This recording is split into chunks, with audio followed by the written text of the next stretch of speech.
UP के संभल हिंसा की न्यायिक जांच आज से शुरू हो रही है। जांच टीम मुरादाबाद पहुंच चुकी है। आज टीम के मेंबर संभल पहुंचेंगे। ये टीम सुबह 10:30 बजे के बाद जामा मस्जिद पहुंच सकती है। टीम की अगुवाई हाईकोर्ट के रिटायर्ड जज डीके अरोड़ा कर रहे हैं, जबकि इस टीम में यूपी के पूर्व डीजीपी अरविंद कुमार जैन और रिटायर्ड प्रमुख सचिव अमित मोहन प्रसाद भी शामिल हैं। टीम के सदस्यों ने मुरादाबाद में कमिश्नर आंजनेय कुमार सिंह से मुलाकात की है। आज यही टीम संभल पहुंचकर हिंसा की जांच भी करेगी। बड़ी जानकारी आप तक पहुंचा रहे हैं। यूपी के संभल हिंसा की न्यायिक जांच आज से शुरू हो रही है। सुबह 10:30 बजे के बाद टीम पहुंचेगी और इसके अलावा आपको बताएं कि यहां पर सुरक्षा का सख्त पहरा है। तो जिस तरीके से विवाद है उसके बाद प्रशासन ने भी अपील की है कि संभल लोग ना पहुंचे 10 तारीख तक, और ऐसे में यहां पर यूपी सरकार भी सख्त है। आपको बताएं कि जो ये टीम है इसकी अगुवाई हाईकोर्ट के रिटायर्ड जज डीके अरोड़ा कर रहे हैं। देखिए, जो जांच आयोग हैं वो अपना काम खुद करेंगे और वो अपना तय करेंगे कि किस तरीके से उनको क्या करना है। हमें तो आज बस उनको असिस्ट करना है। जहाँ पे भी वो जाएंगे संभवतः वो स्थल का निरीक्षण करेंगे, वो जो ज़रूरी चीज़ें कलेक्ट करेंगे, हमसे जो जवाब तलबी होगी वो सारी चीज़ें हम करेंगे। सिक्योरिटी के लिए उनके साथ प्रॉपर जो फोर्स है, जो बेसिक डोकरम होता है उसके अनुसार व्यवस्था की गई है। उधर कांग्रेस का प्रतिनिधिमंडल कल संभल जाने की तैयारी में जुटा हुआ है। यूपी कांग्रेस के अध्यक्ष अजय राय के अलावा कांग्रेस के सांसद कई नेता इस प्रतिनिधिमंडल में शामिल हैं। कांग्रेस ने यूपी सरकार पर निशाना साधते हुए कहा कि जब संभल में हालात सामान्य हैं तो राजनीतिक दलों को संभल जाने से क्यों रोका जा रहा है। तो यहाँ पर एक तरफ तो सियासत हो रही है और आपको बताएं कि कांग्रेस और बीजेपी दोनों एक दूसरे पर हमलावर है। कांग्रेस ये कह रही है कि प्रशासन ने बाहरी लोगों के प्रवेश पर रोक लगाई हुई है। जब हालात सामान्य हैं, जब संभल में सब कुछ ठीक है, तो फिर जाने से रोका क्यों जा रहा है। जब जनप्रतिनिधि लोग वहां जाना चाहते हैं, जब पॉलिटिकल लोग, राजनेता लोग वहां जाना चाहते हैं, तो आप क्या छुपा रहे हैं, उनको क्यों रोक रहे हैं जाने से। हमने तो खुद इसलिए हमारे प्रदेश अध्यक्ष के नेतृत्व में सोमवार को जाने का फैसला किया है। आप कह रहे हैं एक तरफ सारी स्थिति नहीं सामान्य है और दूसरी तरफ आप जाने नहीं दे रहे।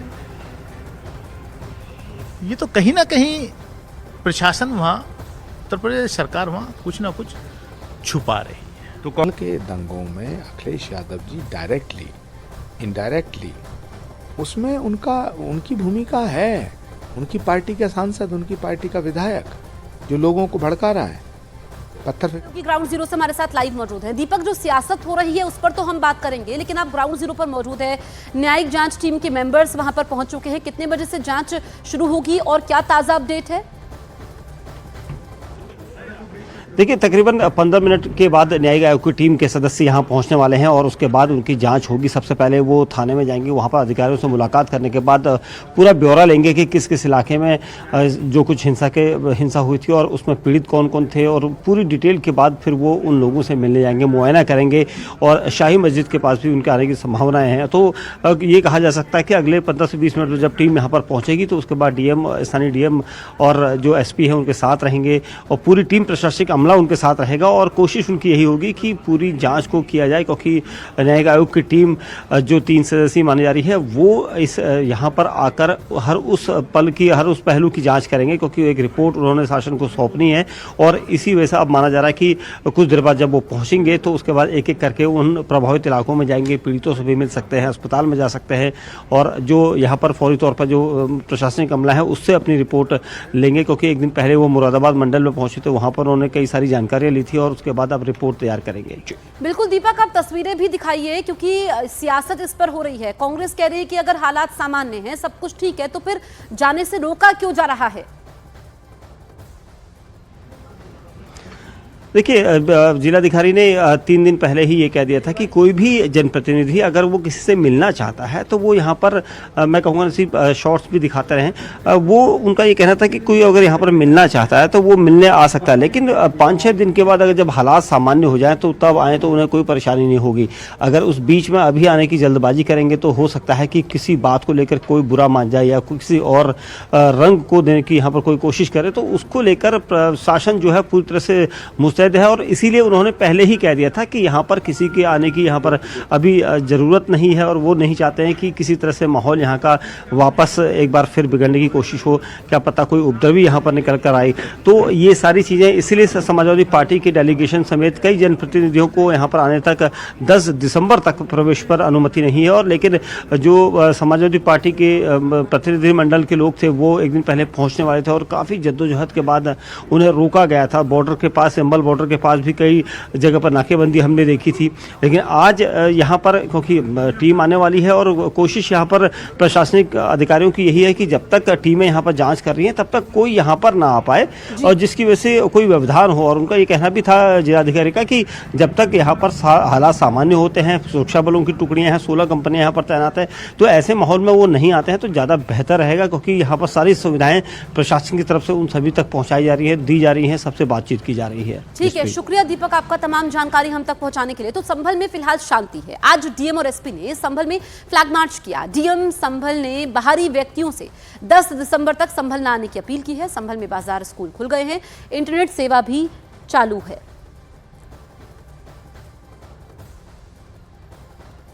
163 लगी हुई है और हमारा सभी से अनुरोध है कि 10 दिसंबर तक कभी नहीं आए, क्योंकि माहौल शांतिपूर्ण है, सब दुकानें खुल चुकी हैं और इसी प्रकार की कोई समस्या नहीं है। लेकिन थोड़ी सतर्कता और संवेदनशीलता के तहत हमने सभी को मना किया है। लेकिन सर, जिस तरह से आने की कोशिश कर रहे हैं लगातार, लोकल एमपी को भी नहीं आने दिया जा रहा है। सभी उत्तरदायी लोग हैं, दायित्ववान लोग हैं, तो मेरा सभी से अनुरोध है कि वो जब भी आएँ तो आगामी अभी 10 दिसंबर तक रोक है, उसके बाद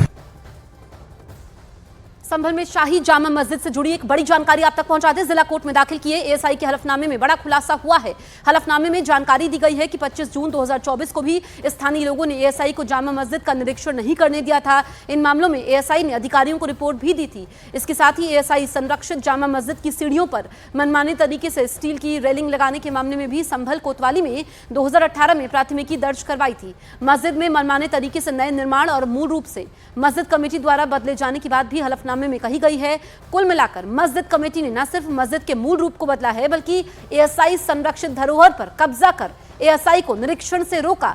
जबकि प्राचीन स्मारक पुरातत्वीय स्थल अवशेष अधिनियम 2010 के मुताबिक स्मारक स्थल से 100 मीटर चारों ओर तक खनन और निर्माण पर रोक है। बावजूद इसके मस्जिद में निर्माण कार्य करवाए गए।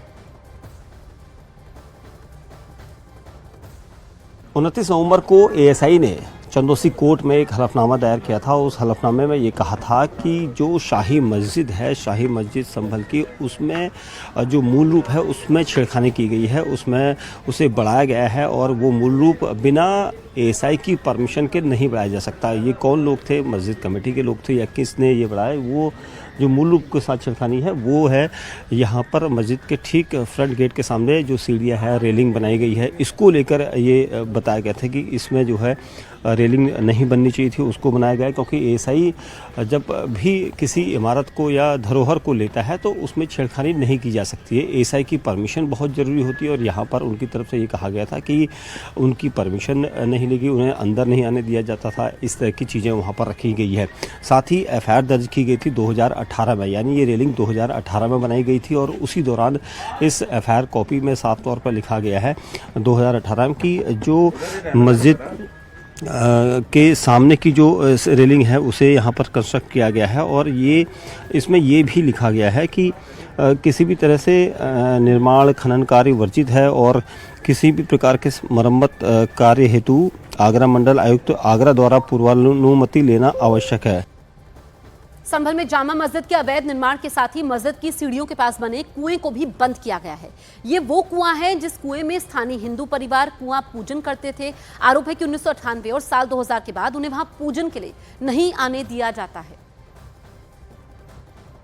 संभल में कई रिपोर्ट्स और कई नक्शे अब सामने आने लगे हैं शाही मस्जिद को लेकर, जिस तरह के दावे किए जाते थे। अब एएसआई ने जिस तरह से ये कहा है कि उन्होंने अपने हलफनामे में ये बात सामने रखी है कि मस्जिद के ठीक सीढ़ियों पर रेलिंग बना दी गई है जिसके लिए कोई परमिशन नहीं थी। क्योंकि जब भी कोई स्मारक या पुरानी इमारतें अगर पुरातत्व सर्वेक्षण विभाग के पास होती हैं तो उसको किसी भी तरह से आप उसका स्वरूप नहीं बदल सकते और उसे मूल डिजिटल रूप में ही रखना ज़रूरी होता है, क्योंकि वही इसलिए पुरातत्व संरक्षण विभाग को संरक्षित रखने के लिए दी जाती है।